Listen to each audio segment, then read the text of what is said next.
விஷால் தான் இயக்குறாரு. ஆனா அவர் தான் இயக்குனர்னு சொல்ல மறுக்கிறாரு. அது என்ன படம், என்ன விஷயம் அப்படிங்கறத இந்த ஷோல நம்ம பார்க்கலாம். வாங்க ஷோக்குள்ள போலாம்.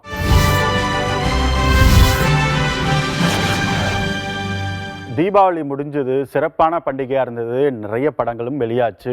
ஆனா எல்லாருக்குமே ஒரு குறையா இருந்தது. என்ன அப்படி சொல்லி பார்த்தீங்கன்னா, எப்பயுமே தீபாவளி அப்படி சொன்னா பெரிய ஹீரோஸுடைய படங்கள் வர்றது வழக்கம். அந்த வகையில ரஜினி, கமல் படங்கள் வரல. அடுத்து விஜய், அஜித் படங்களும் வரல. விக்ரம், சூர்யா படங்களும் வரல. அடுத்த ஜெனரேஷனான நம்ம தனுஷ், சிம்பு படங்களாவது வரும் அப்படின்னு சொல்லி எதிர்பார்த்தா அவங்களோட படமும் எதுவும் வரல. தனுஷுடைய இட்லி கடை படம் முன்னாடியே வந்துடுச்சு அப்படின்றதுனால அந்த படமும் பார்த்தீங்கன்னா தீபாவளிக்கு வச்சிருக்கலாம் அப்படின்னு எதிர்பார்க்கப்பட்டது. சரி, அடுத்த ஜெனரேஷனா நம்ம சொல்லணும் அப்படி சொன்னா கார்த்தி, விஜய் சேதுபதி, சிவகார்த்திகேயன் இவங்களுடைய படமாவது வரும் அப்படி சொல்லி எதிர்பார்த்தா. ஏன்னா போன வருஷம் தீபாவளிக்கு பார்த்தீங்கன்னா அமரன் அப்படின்ற ஒரு படம் வந்தது. ஆனா இந்த வருஷம் தீபாவளிக்கு இப்ப நாம சொன்ன லிஸ்ட்ல யாருடைய படமும் வரல அப்படின்றது ஒரு சுகமான விஷயம்தான். ஆனா இப்ப பாத்தீங்கன்னா நம்ம 2K கிட்ஸ் என்ஜாய் பண்ற மாதிரியான ஹீரோஸோடைய படங்கள் வந்திருக்கு. ஒன்னு பாத்தீங்கன்னா துருவ் விக்ரமோடைய பைசன் படம் வெளியாச்சு.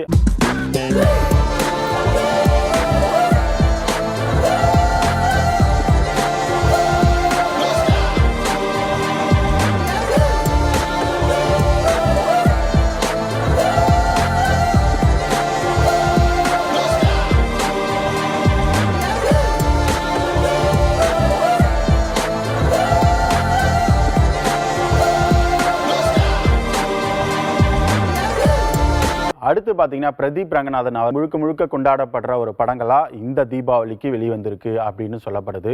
சரி, ஓகே, இதெல்லாம் தாண்டி இப்போ நான் சொன்னல பெரிய லிஸ்ட்டு, இந்த ஹீரோஸோடைய படங்கள் அப்கமிங் வர காத்துக்கிட்டு இருக்கு. எல்லாமே மிகப்பெரிய பட்ஜெட் உள்ள படங்கள். இந்த படங்களுடைய அப்டேட்ஸ் அப்படின்னு சொன்னா ஃபர்ஸ்ட் லுக் ஆகட்டும், படத்தோடைய டீசர் ஆகட்டும், இல்லை ஒரு கிளிம்ஸாவது வெளியிட்டிருப்பாங்களே அப்படின்னு நீங்க கேட்டா எஸ், அந்த மாதிரி நிறைய படங்களுடைய கிளிம்ஸ் வெளியாகிருக்கு.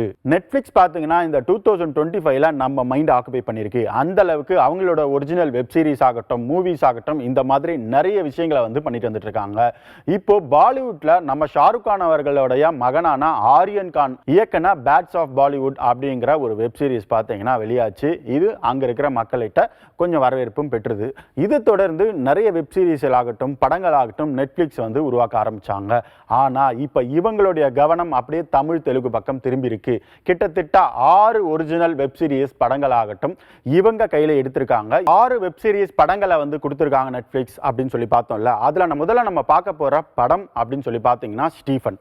இந்த ஸ்டீஃபன் பார்த்தீங்கன்னா மிதுன் அப்படின்ற இயக்குனர் இயக்கியிருக்காங்க. அதுக்கப்புறம் கோமதி சங்கர் இதில் லீட் பண்ணியிருக்காங்க. இந்த ஸ்டீஃபன் படத்துடைய கதை என்ன அப்படின்னு சொல்லி பார்த்தோம்னா, ஸ்டீஃபன் அப்படிங்கிறது பார்த்தீங்கன்னா ஒரு கிரைம் த்ரில்லர் ஸ்டோரி. நம்மள வந்து சீட் கார்னர், அதாவது சீட் எட்ஜில் வந்து பார்க்கக்கூடிய ஒரு த்ரில்லர் ஜோனரில் அமைஞ்சிருக்கக்கூடிய ஒரு படமாக பார்க்கப்படுது. இதெல்லாம் தாண்டி ஒரு கேஸ் நடக்குது. அந்த கேஸில் பார்த்தீங்கன்னா அந்த கேஸுக்கு சம்பந்தப்பட்ட கில்லரை வந்து மதிப்பிடக்கூடிய ஒரு மனநல மருத்துவரை பற்றி சொல்லக்கூடியது தான் இந்த படம். ஒரு கட்டத்தில் அந்த மனநல மருத்துவரே இந்த கில்லரால பாதிக்கப்படும் போது அதுல இருந்து அவர் எப்படி தப்பிச்சாரு அப்படிங்கிற விஷயத்தையே ரொம்பவே இன்ட்ரெஸ்டிங்கா சொல்லியிருக்காங்க இந்த ஸ்டீஃபன் படத்துல. அடுத்து வந்து நம்ம ஒரு வெப் சீரிஸை பத்தி பேச போறோம். அதை யார் இயக்கியிருக்காங்க அப்படின்னு சொன்னீங்கன்னா பாலாஜி மோகன். பாலாஜி மோகன் அப்படின்னாவே முழுக்க முழுக்க காதலுக்கு இம்பார்ட்டன்ஸ் கொடுப்பாரு. அதை ரொம்ப அழகாவும் எடுப்பாரு அப்படின்றது நம்ம எல்லாருக்குமே தெரிஞ்ச விஷயம் தான். அந்த வகையில காதல் அப்படின்ற பேர் கொண்ட இந்த வெப் சீரிஸை பார்த்தீங்கன்னா அர்ஜுன் தாஸ் ஒரு பக்கம், ஐஸ்வர்யா லட்சுமி இன்னொரு பக்கம். அதாவது இப்போ இருக்கிற ஜெனரேஷன் எந்த வகையான ஒரு காதல், அவங்களுடைய காதல் எந்த வழியா கொண்டு போகுது, எதிர்பாராத விதமா 2 பேர் சந்திக்கிறாங்க. அவங்க சந்திக்கிறதுக்கு என்ன காரணம், அவங்களுக்கு பின்புலம் என்ன அப்படிங்கிற விஷயத்தையும் ரொம்பவே அழகாவும் ஃபன்னாவும் சொல்லியிருக்காங்க இந்த காதல் வெப் சீரிஸ்ல. அடுத்து நம்ம பார்க்க போறது பார்த்தீங்கன்னா தெலுங்கு பக்கம் இருக்கிற கதை தான். அதாவது ஆனந்த் தேவரகொண்டாவோட நடிப்புல வினோத்தோட இயக்கத்துல உருவாயிருக்க ஒரு கதை தான் தக்ஷகுடு. இந்த தக்ஷகுடு கதையில பார்த்தீங்கன்னா ஆனந்த் தேவரகொண்டா ஒரு கண் பார்வையற்றவரா வந்து நடிச்சிருக்காரு. இவரோட பார்த்தீங்கன்னா டிராவல் பண்ற மாதிரி எப்பயுமே ஒரு டாக் ஒன்று இருக்கு. இந்த டாகும் ஆனந்த் தேவரகொண்டாவும் கிராமத்து வாசிகளா இருக்காங்க. அந்த சக கிராமத்து வாசிகள் ஏதோ ஒரு காரணத்துக்காக வந்து மரணிக்கிறாங்க. அவங்களுடைய மரணத்துக்கு காரணமானவங்க யாரு அப்படின்னு ஒரு தேடல் தான் இந்த படம். அடுத்து நாம பார்க்க போறது தமிழ்ல வெளியாக காத்துக்கிட்டு இருக்க ஒரு வெப் சீரிஸ் தான். இந்த வெப் சீரிஸை பார்த்தீங்கன்னா ஷாருக் சேகர் அப்படிங்கிறவர் இயக்கியிருக்காங்க. இந்த வெப் சீரிஸ் பேர் என்ன, லீகசி. இந்த லீகசி பார்த்தீங்கன்னா நம்ம மாதவன் அவர்கள் லீட் பண்ணியிருக்காங்க. இவங்களோட சேர்ந்து நிமிஷா அவங்களும் நடிச்சிருக்காங்க. ஒரு முக்கியமான கேரக்டர்ல நம்ம குல்ஷன் தேவையாவும் நடிச்சிருக்காங்கன்றது குறிப்பிடத்தக்கது. இன்னும் பார்த்தீங்கன்னா கௌதம் கார்த்தி ஒரு பக்கம், அபிஷேக் பானர்ஜி இன்னொரு பக்கம், இந்த மாதிரி நடிகர்கள் பட்டாளமே இருக்கிற ஒரு வெப் சீரிஸ் தான் இந்த லீகசி. இந்த லீகசி பத்தி சொல்லணும் அப்படின்னு சொன்னா டைட்டிலுக்கு ஏத்த மாதிரி ஒரு வாரிசு இருக்காங்க, அந்த வாரிசை சுத்தி நடக்கக்கூடிய ஒரு சொத்து பிரச்சனை தான் இந்த லீகசி வெப் சீரிஸோடைய கதை. அடுத்து மாலிக் ராமோட இயக்கத்துல தெலுங்குல வெளியாக காத்துக்கிட்டு இருக்க ஒரு வெப் சீரிஸை பத்தி தான் பார்க்க போறோம். இந்த வெப் சீரிஸ் பேரு சூப்பர் சுப்பு. இதுல பாத்தீங்கன்னா சந்தீப் கிஷன் லீட் பண்ணிருக்காங்க. சந்தீப் கிஷன் பாத்தீங்கன்னா தன்னோட தகுதிக்கு ஏற்காத ஒரு வேலையை எடுத்து செய்யறாரு. அது வேற ஒன்றும் கிடையாது, தொலைதூரத்தில் இருக்கிற ஒரு கிராமம், அந்த கிராமத்துல இருந்து பாலியல் கல்விக்காக தொலைதூரத்துல இருந்து படிக்கிறாங்க. அந்த டீச்சரா சந்தீப் கிஷன் நடிக்கிறாரு. அதாவது தனக்கு தெரியாத ஒரு வேலையை செய்யும் போது அதுல ஏற்படக்கூடிய சங்கடங்கள், பிரச்சனைகள், இது எல்லாத்தையும் எப்படி சால்வ் பண்றாங்க அப்படின்றத ரொம்ப டீடைலா சொல்லியிருக்காங்க இந்த சூப்பர் சுப்பு வெப் சீரிஸ்ல. ஸ்குவிட் கேம் புகழான பார்க் ஹைஜினோட நம்ம பிரியங்கா மோகன் நடிக்கிற ஒரு வெப் சீரிஸ் தான் மேட் இன் கொரியா. இந்த மேட் இன் கொரியாவை பார்த்தீங்கன்னா ஒரு பெண் இருக்காங்க, அந்த பெண்ணுக்கு கொரியா போகணும் அப்படிங்கிறது ஒரு ட்ரீம். ஆனா அந்த ட்ரீம் துரோகத்தாலையும், அதாவது கூட இருந்தவங்களே துரோகம் செய்யும் போது அதுக்கான ஒரு மனக்கசப்பை அவங்க வாழ்க்கையில எப்படி லீட் பண்றாங்க, ஆனா அந்த மனக்கசப்பை அவங்களுக்கு எப்படி பாசிட்டிவா மாத்தினாங்க அப்படிங்கிற ஒரு விஷயத்தையே ஒரு பாசிட்டிவான ஸ்டோரியா சொல்லியிருக்காங்க இந்த மேட் இன் கொரியா அப்படிங்கிற ஒரு வெப் சீரிஸ்ல. நம்ம பவன் கல்யாண் அவர்களுக்கு அரசியல் வெற்றி கொடுத்த மாதிரி அவருடைய படங்களும் வெற்றி கொடுத்துட்டு இருக்கு. ஹரிஹர வீரமுல்லு படத்துக்கு அப்புறமா ஓஜி அப்படின்ற ஒரு படம் வந்தது. ஆனா ஹரிஹர வீரமுல்லு அவருக்கு ஏமாற்றத்தை கொடுத்தாலும் இந்த ஓஜி படம் பார்த்தீங்கன்னா உண்மையே ஒரு நல்ல ஒரு வரவேற்பை நம்ம பவன் கல்யாண் அவர்களுக்கு கொடுத்துருக்கு அப்படின்னு தான் சொல்லணும். இந்த ஓஜிக்கு அப்புறமா அரசியல்ல இருந்து சினிமாவில் கொஞ்சம் அதிகமான கவனம் செலுத்துறாரோ அப்படின்னு தோணுது. ஹரிசங்கரோட இயக்கத்துல உஸ்தாத் பகத்சிங் அப்படிங்கிற ஒரு படத்தை எடுத்துக்கிட்டு இருக்காங்க. இந்த படத்துல பாத்தீங்கன்னா ஆன்போர்ட்ல நிறைய பேர் வந்துட்டும் இருக்காங்க. ஏற்கனவே பாத்தீங்கன்னா ஸ்ரீலீலா ஒரு பக்கம், பூஜா ஹெக்டே இன்னொரு பக்கம், இந்த மாதிரி 2 ஹீரோயின் சப்ஜெக்டா இந்த கதை நகர்ந்துகிட்டு இருக்கு. இன்னொரு பக்கம் நம்ம தமிழ் நடிகரும் இந்த படத்துல இருக்காங்க அப்படிங்கிறது ஒரு முக்கியமான விஷயம். அது யாரு? எஸ், வேற யாரும் கிடையாது, நம்ம பார்த்திபன் அவர்கள் இந்த உஸ்தாத் பகத்சிங் படத்துல ஒரு முக்கியமான ரோல்ல பண்றாங்க அப்படின்றது குறிப்பிடத்தக்கது. ஏற்கனவே ராம் சரணோட நடிப்புல 2012 ரச்சா அப்படிங்கிற ஒரு படம் வந்தது. இந்த படத்துல பாத்தீங்கன்னா ஒரு கௌரவ தோற்றத்துல நம்ம பார்த்திபன் அவர்கள் தெலுங்குல அறிமுகமானாங்க. கிட்டத்தட்ட 13 வருஷம் கழிச்சு மறுபடியும் தெலுங்கு இண்டஸ்ட்ரியில கால் எடுத்து வைக்கிறாங்க. அதுவும் நம்ம பவன் கல்யாண் அவர்களோட படத்துல. அது ஒரு சின்ன ரோலா இருந்தாலும் இந்த படத்துல, அதாவது நான் சொல்றது ரச்சா படத்துல சின்ன ரோல்ல நடிச்சுட்டு போயிருப்பாரு. ஆனா இந்த உஸ்தாத் பகத்சிங் படத்துல முழுக்க முழுக்க ஒரு நல்ல ரோல் பண்றாரு அப்படிங்கிற மாதிரி நமக்கு விஷயம் வந்திருக்கு. கேவிஎன் ப்ரொடக்ஷன்ல நம்ம தளபதி விஜய் அவர்களோட நடிப்புல எச் வினோத்தோட இயக்கத்துல உருவான படம் தான் ஜனநாயகன். இந்த ஜனநாயகன் படம் பார்த்தீங்கன்னா பொங்கலை முன்னிட்டு ஜனவரி 9ஆம் தேதி உலகம் முழுக்க ரிலீஸ் ஆக காத்துக்கிட்டு இருக்கு. அது மட்டும் கிடையாது, தளபதி விஜய் அவர்களுக்கு இந்த படம் தான் கடைசி படம் அப்படிங்கிறதுனால இந்த படத்துக்கு ஒரு படி மேல ஹைப் இருக்க தானே செய்யும். அந்த வகையில இந்த படத்துக்கான வியாபாரம் ரொம்ப மும்முரமா நடந்துகிட்டு இருக்கான். ஒரு பக்கம் பாத்தீங்கன்னா ஏஜிஎஸ் நிறுவனம், இன்னொரு பக்கம் பாத்தீங்கன்னா ராகுல் அவர்களுடைய ரோமியோ பிக்சர்ஸ், இந்த ரெண்டுமே பாத்தீங்கன்னா கடும் போட்டிக்கு இந்த ஜனநாயகன் தமிழ்நாடு ரைட்ஸை வாங்குறதுக்காக இருந்தாங்க அப்படிங்கிற விஷயம் நம்ம எல்லாருக்கும் தெரிஞ்சதுதான்.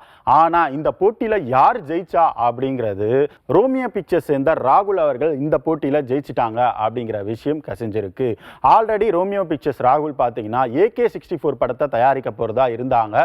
ஆனா ஒரு சில காரணங்கள்ல இது கைகூடி வரல அப்படிங்கிற மாதிரி டாக் சினிமா வட்டாரங்கள போய்கிட்டு இருக்கு.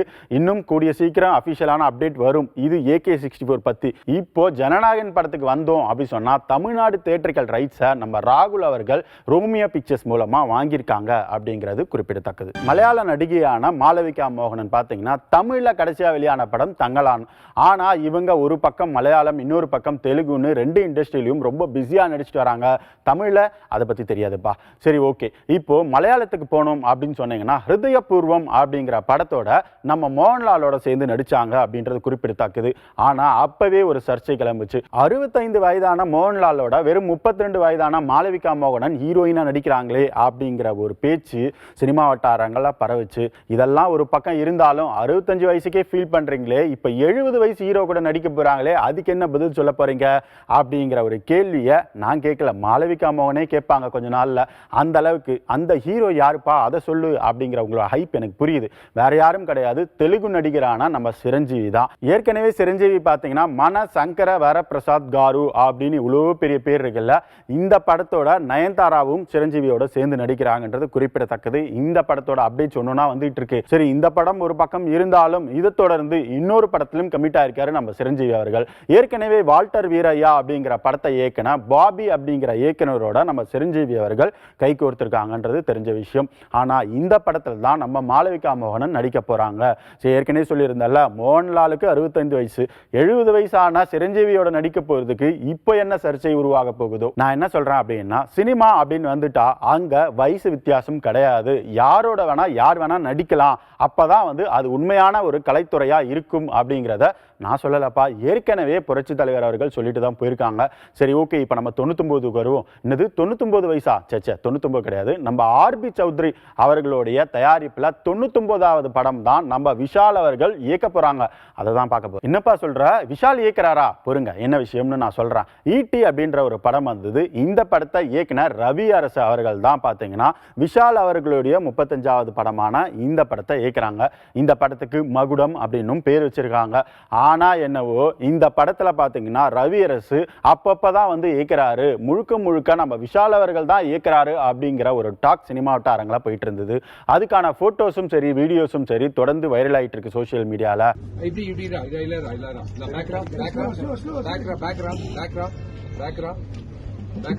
நேரம் பாத்துட்டே இருங்க, நான் சொல்றேன் உங்களுக்கு.